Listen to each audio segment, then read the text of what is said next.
Oke, bismillahirrahmanirrahim. Assalamualaikum warahmatullahi wabarakatuh. Ketemu lagi dengan saya dalam Kimia Organik Dasar S1 Farmasi Stiva Riau. Oke, untuk materi hari ini kita akan mulai yang pertama cara mengenalkan tentang bagaimana menggambarkan molekul organik. Menggambarkan molekul organik ini ada beberapa cara. Sebelumnya kita ketahui senyawa organik adalah senyawa yang mengandung unsur karbon. Cara yang pertama adalah dengan jalan expanded structural formula. Ini dengan menggambarkan seperti struktur Lewis ya. Di mana di sini ada yang kita akan gambarkan adalah semua atom karbon, ikatan, dan juga unsur lain seperti atom H atau atom O yang ada dalam struktur kimia tersebut. Jadi kita lihat di sini ada contohnya ini untuk etana. Etana kita tahu ada CH3CH3. Kita lihat di sini dalam menggambarkan struktur Lewis, kita menggambarkan kedua atom C-nya, ikatan antar atom C-nya, kemudian atom H yang ada di dalam struktur tersebut juga digambarkan untuk masing-masing atom C-nya. Kita lihat contoh kedua untuk yang senyawa alkena. Senyawa alkena di sini ada satu ikatan rangkap C dengan rangkap 2 juga digambarkan. Kemudian juga langsung digambarkan C rangkap 2-nya, C dengan H lainnya. Begitu juga dengan misalnya alkohol, ada C ikatan C dengan C, unsur atom H, ya, O dan H semuanya digambarkan. Begitu juga dengan contoh untuk senyawa eter. Itu untuk struktur Lewis. Kemudian yang kedua adalah condensed structural formulas. Ini struktur terkondensasi, ini di mana jumlah ikatan dan unsur yang digambarkan itu lebih sederhana, disederhanakan. Yang tadinya struktur Lewis menggambarkan semua ikatan dan atom yang ada. Kalau yang kondensasi kita lihat di sini ada beberapa cara. Kita lihat misalnya H3C, kemudian ada ikatan C, CH3 atau CH3, ikatan CH3, kemudian ini lebih sederhana lagi tanpa adanya ikatan yang digambarkan CH3CH3. Ini untuk alkena CH2 ikatan rangkap CH3 ya. Ini untuk alkohol kita gambarkan seperti ini. Ini untuk kondensasi. Ini caranya. Untuk eter juga dalam seperti ini. Itu untuk kondensasi. Yang ketiga itu lebih sederhana lagi, itu dengan jalan line drawing. Ini struktur garis. Struktur garis ini jauh lebih sederhana lagi. Kita lihat di sini ikatan itu digambarkan dengan garis. Ya, ujung dari ikatan ini adanya CH3 sebenarnya di sini. Kemudian ini ada CH3 juga. Jadi di ujung-ujung ini adalah atom C dengan H yang dia ikat. Kemudian ini ada CH2, ini ada CH, ini CH3. Kemudian ini ada CH3, CH2, ini baru ada OH. Ini CH3, CH2O, CH2, CH3. Ini untuk menggambarkan struktur garis ya. Jadi H ini sama sekali tidak digambarkan. H dari C dan H ya. Kemudian ini kita langsung perbandingkan antara struktur Lewis dari butana seperti ini, ada CH3 dengan semua ikatan dan unsurnya ada, CH2, CH2, dan CH3. Terus kita lihat bagaimana bentuk formula terkondensasi, ini seperti ini ya, CH3, CH2, CH2, CH2, dipisahkan oleh ikatan. Kalau yang ini tanpa ikatan, yang ini lebih sederhana lagi, terkondensasi lagi. Kita ketahui N-butana itu memiliki 2 CH2, tengah-tengahnya maka bisa terkondensasi dan disederhanakan dalam bentuk CH3, CH2, 2 kali CH3.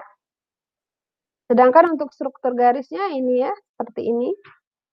Ada CH, 3, CH2, CH2 dan CH3. Oke. Kemudian kita lanjut, ini contoh lain lagi untuk sikloalkana ya. Sikloalkana ada ini CH2, CH2, CH2 dalam bentuk siklik. Untuk gambarnya juga siklik. Ini untuk siklopropana, ini siklobutana ya, siklik berbentuk segi 4. Yang ini bentuk dari struktur terkondensasi, ini garis ya. Kita lihat di sini CH3, CH3, ini C rangkap, ini kemudian CH2 dan CH3. Kemudian di sini contoh alkohol yang mengandung rangkap 2 ya, CH2, CH, CH2, OH. Ini CH2, CH, CH2, OH. Yang ini ada CH3, CH2, C, ikatan rangkap 3C, baru terakhir CH3. Untuk menggambarkan organik molekul atau molekul organik. Kemudian kita masuk ke senyawa hidrokarbon. Yang pertama, senyawa hidrokarbon seperti yang sudah kita bahas sebelumnya merupakan senyawa organik yang memiliki yang terdiri dari unsur atom C dan H. C adalah karbon, H adalah hidrogen. Jadi hidrokarbon. Di mana senyawa hidrokarbon ini dibagi menjadi dua. Ada saturated hydrocarbon atau hidrokarbon jenuh, ada yang unsaturated hidrokarbon tak jenuh.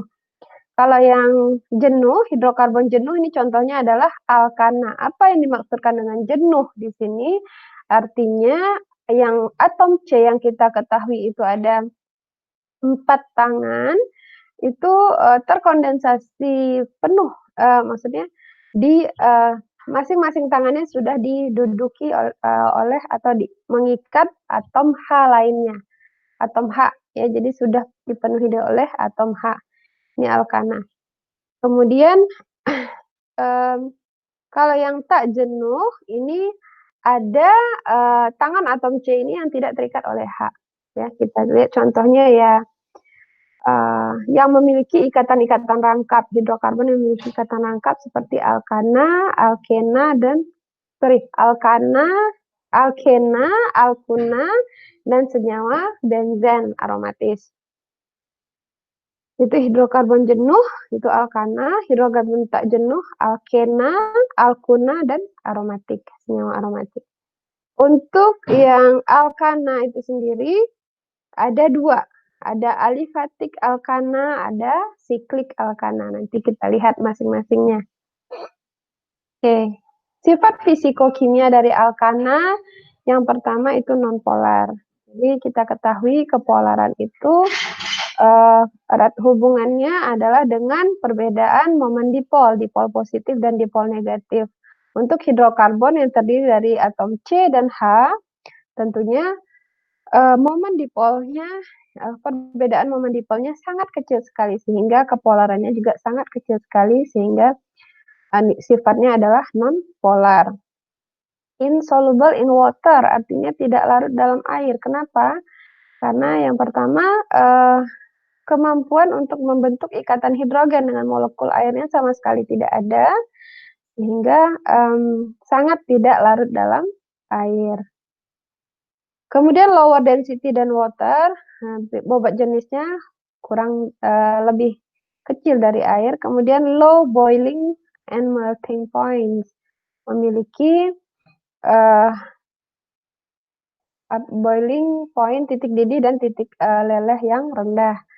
Oke, untuk wujud fisiknya ini ada yang dalam bentuk gas, ada yang bentuk liquid atau larutan, ada yang berbentuk solid atau padatan. Ini tergantung pada jumlah atom C yang dimiliki oleh hidrokarbon tersebut.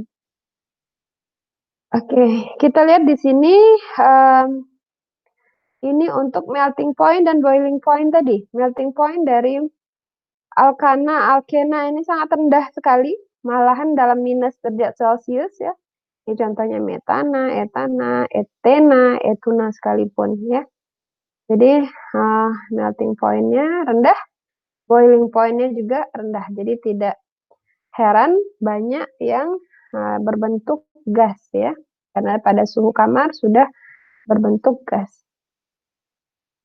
Oke, kemudian ini beberapa, ini adalah fraksinasi dari bahan bakar. Jadi sumber dari alkana itu adalah salah satunya, sumber utamanya adalah bahan bakar minyak fosil ya. Jadi, fraksinasi dengan suhu yang berbeda menghasilkan, alkana dalam alkana yang berbeda. Kalau misalnya fraksinasinya di bawah 20 derajat Celcius akan menghasilkan alkana dalam bentuk gas dengan C1 sampai C4. Jadi metana, etana, propana, dan butana itu dalam bentuk gas difraksinasi di bawah suhu 20 derajat Celcius. Kemudian meningkat ada C5 sampai C18 itu berbentuk liquid, bahan bakar minyak yang kita gunakan sehari-hari itu dalam bentuk liquid. Kemudian C20 sampai seterusnya itu dalam bentuk solid ya. Kita lihat contohnya parafin, kemudian aspal, kemudian tar ya. Oke, ini tadi yang mengenai kepolaran tadi. Kita lihat CH4 itu momen dipolnya 0. Momen dipolnya 0 artinya dia sangat tidak polar ya. Kalau kita bandingkan dengan air di sini yang paling polar H2O 1,85. Oke, kita masuk ke sebelum kita masuk ke tata nama, kita lihat alkil. Nah, jadi alkil ini kalau kita bicara tentang tata nama, alkil akan selalu ada di dalamnya karena alkil merupakan nantinya substituennya ya. R-nya. Jadi apa itu alkil? Alkil ini artinya adalah grup senyawa hidrokarbon yang kehilangan satu atom H dari alkananya. Ya, jadi saya ulangi, alkil merupakan grup dari senyawa hidrokarbon yang kehilangan satu atom H dari alkananya. Jadi kalau misalnya kita sering dengar metil, metil itu metil kan CH3. Alkananya adalah CH4. Jadi metil CH3 tapi ada ikatan tempat dia nantinya berikatan dengan unsur atau struktur utamanya. Begitu juga dengan etil, itu etil yang merupakan alkil yang kehilangan satu atom H dari etena, propil selanjutnya dan butil. Alkil ini ada bermacam-macam. Ada alkil yang sederhana seperti ini, alkil lantai lurus, ada juga ternyata alkil yang memiliki cabang. Ya, kita lihat selanjutnya. Untuk alkil yang memiliki cabang ada beberapa. Yang pertama mulai dari yang 3 atom C. Propil itu lurus CH3, CH2, CH2 baru nanti akan berikatan di sini di CH2 terakhir. Ada isopropil. Isopropil ini CH3, CH, dan CH3. Jadi, iso artinya sama, apa yang sama di sini adalah dua CH3 yang terikat pada satu CH ya untuk isopropil. Jadi yang samanya adalah metilnya gitu ya. Jadi ini isopropil, jadi nanti terikatnya pada CH. Kemudian untuk 4 karbon malah ada 4. Ini yang pertama yang sederhana butil yang tidak ada cabang. Yang kedua adalah isobutil. Kita lihat di sini isobutil ada CH3, CH di mana di C yang sama ini terikat 2 CH3. Kemudian ada CH2 terakhir di sini terikat dengan struktur utama. Kemudian di sini kita lihat secondary butil. Secondary butil ini CH3, CH2, CH, secondary, second artinya yang kedua ya. Kemudian ada CH3. Jadi secondary, jadi terikatnya pada CH. Atau alkil ini akan berikatan pada struktur utama pada posisi CH-nya.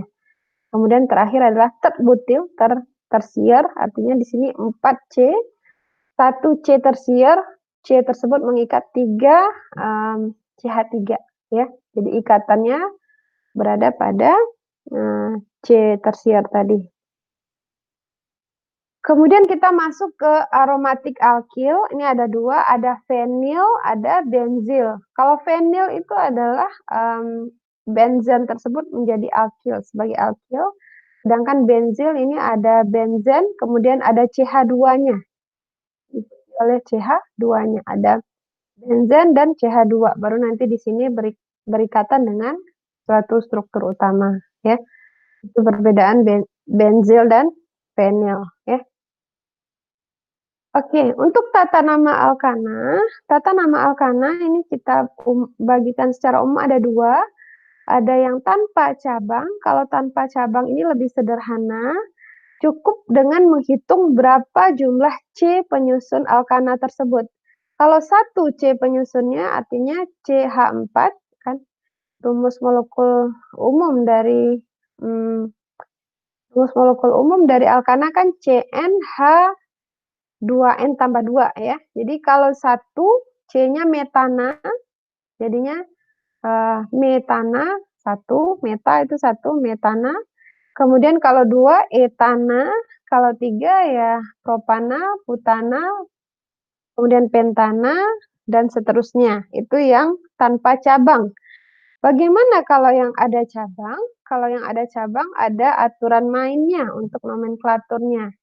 Bagaimana aturan mainnya? Yang pertama adalah tentukan dulu rantai C yang paling panjang.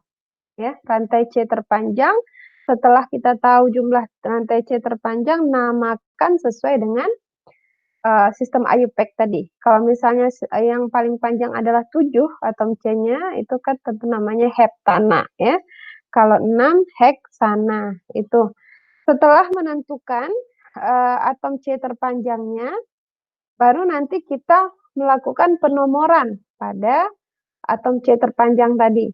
Jadi, penomoran dimulai dari mana? Ujung yang satu, ujung yang kanan atau yang kiri atau yang kanan. Penomoran itu yang dilihat nanti patokannya adalah ujung yang paling dekat dengan cabang itu yang dinomori sebagai nomor awal, ya. Kalau kita lihat di sini ini kan ada 6 tadi, 1, 2, 3, 4, 5, 6. Cabang berada di posisi ini, tentunya penomorannya dimulai dari sini, 1, 2, 3, 4, 5, 6. Jadi nanti substituen atau rantai samping atau cabang ini nanti memiliki nomor yang terkecil, gitu.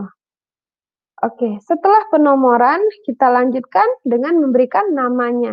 Nah, bagaimana pemberian namanya?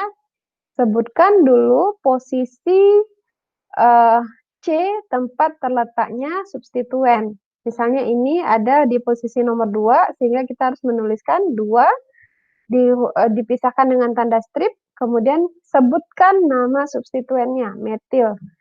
Metil kemudian dilanjutkan dengan rantai C-nya panjang tadi. Jadi 2 metil heksana, contoh yang di sini. Kemudian di sini 3 metil heptana. 1, 2, 3, 4, 5, 6, 7. 3 metil heptana. Oke, kemudian untuk yang selanjutnya bagaimana kalau terdapat 2 atau lebih cabang?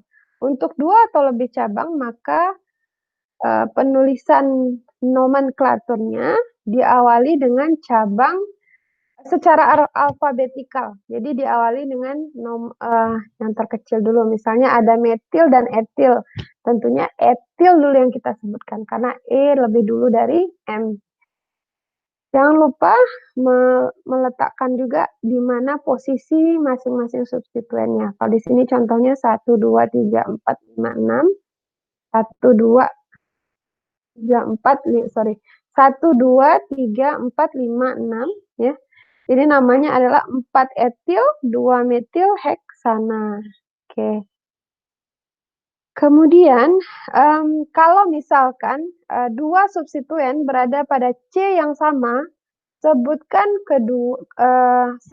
kedua-dua posisinya, ya. Jadi kalau misalnya sama-sama terletak di atom C nomor 3, sebutkan 3 etil, 3 metil. Ini untuk yang berbeda substituennya. Untuk yang sama juga disebutkan sesuai dengan berapa jumlah substituennya. Kalau misalnya substituen buah, walaupun di C yang sama, sebutkan kedua kali. 2,2 metil heksana misalnya ya. Ini, oke. Ini contohnya.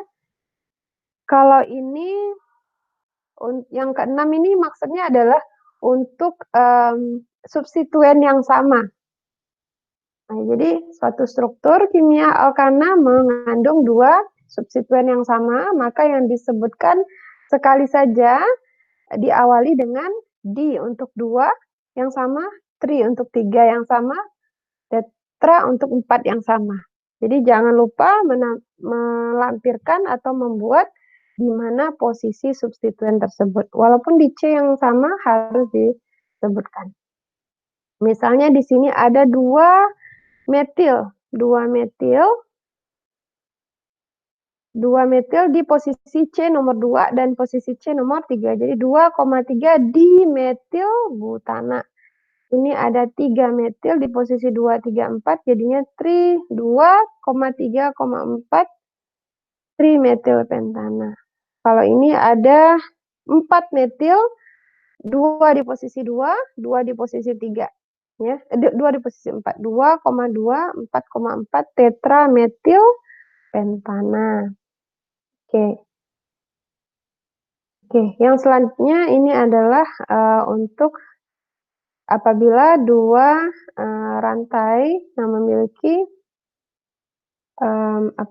panjang yang sama, kemudian yang dihitung nanti adalah memilih rantai yang terkecilnya ya, jumlah yang terbesar dengan substituen yang paling banyak sebagai yang paling banyak. Ini kan 1, 2, 3, 4, 5, 6, 7 sama dengan 1, 2, 3, 4, 5, 6, 7. Jadi yang sebagai rantai utama ini yang ini. Ya, jadi yang ini sebagai rantai substituennya. Bukan ke sini ya, tapi ke sini. Oke, jadi namanya adalah 2,3,5 trimetil 4 propil heptana ya. Jadi yang dilihat bukan di tri atau tetranya, tapi yang dilihat adalah substituennya. Makanya kenapa M-nya dulu ya, metilnya duluan baru P-nya. Yang terakhir adalah yang terakhir di sini kita lihat ada dua kemungkinan namanya ya. Ada 3 substituen di sini, apakah namanya 2,3,5 trimetilheksan atau 2,4,5. Jadi yang benar adalah 2,3,5 ya. Jadi 2,3,5 trimetilheksana bukan 2,4,5. Jadi tetap memilih nantinya memberikan substituen dengan nomor terkecil dahulu. Oke, cukup mungkin untuk yang alkana alifatik, baik yang tidak punya cabang maupun yang dengan cabang. Oke, kita lihat contohnya. Misalnya kita punya struktur ini, tentu apa awalnya yang akan kita lakukan adalah menentukan, yang kita tentukan yang pertama adalah struktur utamanya, rantai C terpanjangnya. Kita hitung kemungkinan-kemungkinannya. Yang pertama 1, 2, 3, 4, 5, cuma 5. 1, 2, 3, 4, cuma 4. 1, 2, 3, 4, 5, masih 5. Masih ada kemungkinan lebih panjang. 1, 2, 3, 4, 5, 6, 7. 7 ya, lebih banyak dari 5 dan 4. Kemudian kita hitung lagi dari sini. 1, 2, 3, 4, 5, 6, 7. 7 juga. Jadi bagaimana yang pertama kita menentukan struktur utama. Berarti ini senyawanya adalah heptana ya. Sekarang dari mana? Atas ke bawah atau bawah ke atas? Ternyata kita lihat ini substituen yang lebih dulu ditemukan adalah 1, 2, 3. Berarti ini 3 metil ya. 3,4 dimetil heptana. Kalau dari sini kan 1, 2, 3, 4. 4, 5 jadinya lebih besar. Sehingga namanya adalah 3,4 dimetil heptana. Silakan nanti saudara coba kerjakan soal 1 dan soal 2. Nanti kita akan bahas di tatap muka. Kemudian tata nama sikloalkana. Tata nama sikloalkana ini sederhana. Yang pertama yang kita lakukan menghitung jumlah atom C penyusun alkana tersebut yang membentuk siklik tersebut. Siklik artinya cincin, ujung ke ujung menyatu. Yang kedua adalah menambahkan kata siklo di depannya. Di sini contohnya satu sikloalkana disusun oleh 3 atom C, CH2, CH2, CH2. Ini namanya adalah siklopropana. Ya. Ini ada 5, 1, 2, 3, 4, 5, siklopentana. Ya. Kalau 6 tentu namanya sikloheksana. Ya. Kemudian ini contoh yang memiliki substituen. Ya. Ini isopropil, sikloheksana. Kemudian yang kedua adalah alfabetik. Untuk penentuan 1, 2, 3-nya kita lihat alfabetik. Jadi ini namanya 1 etil, 3 metil. Artinya putaran penomoran itu bisa sesuai dengan arah jarum jam, bisa berlawanan dengan arah jarum jam. Jadi ini kalau sesuai dengan arah jarum jam namanya 1, 2, 3, 4, 5 ya. Kalau berlawanan dengan arah jarum jam jadinya 1, 2, 3. Jadi yang benar adalah 1 etil, 3 metil sikloheksana. Kemudian untuk yang lebih dari 3, untuk kita akan set berdasarkan substituen dengan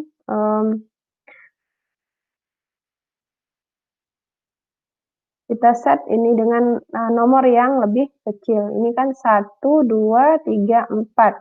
Bukan jadinya 1, 2, 3, 4 ya. Jadinya ini apalagi 1, 2, 3, 4, 5. Ya, jadi yang benar namanya adalah 4 kloro karena C duluan, 2 etil, 1 metil, sikloheksana 1, 2, 3, 4. Oke, terakhir untuk yang sikloheksana, apabila suatu sikloalkana itu berikatan dengan satu rantai alifatik alkana lainnya dengan jumlah yang lebih besar, maka sikloalkana tersebut menjadi sikloalkil, ya. Jadi menjadi substituen dianya, menjadi alkil. Contohnya ini 1 siklobutil pentana. Karena ini dia terikat pada 1, 2, 3, 4, 5 pentana. Jadi dia menjadi 1 siklobutil. Dianya menjadi sikloalkil ya. Ini contoh 1, 2, 3, 4, 5. 1, 2, 3 ini propana di mana terikat 1, 3, 1 dan 3 di sikloheksil propana. Oke, silakan saudara kerjakan. Kira-kira apa nama dari struktur sikloalkana berikut ini? Oke, sekian terima kasih untuk penjelasan mengenai alkana, tata namanya, dan juga tadi ada alkil, ada sikloalkana, dan juga bagaimana menggambarkan molekul organik melalui struktur Lewis, terkondensasi, dan dalam bentuk garis. Oke. Sekian, terima kasih. Assalamualaikum warahmatullahi wabarakatuh.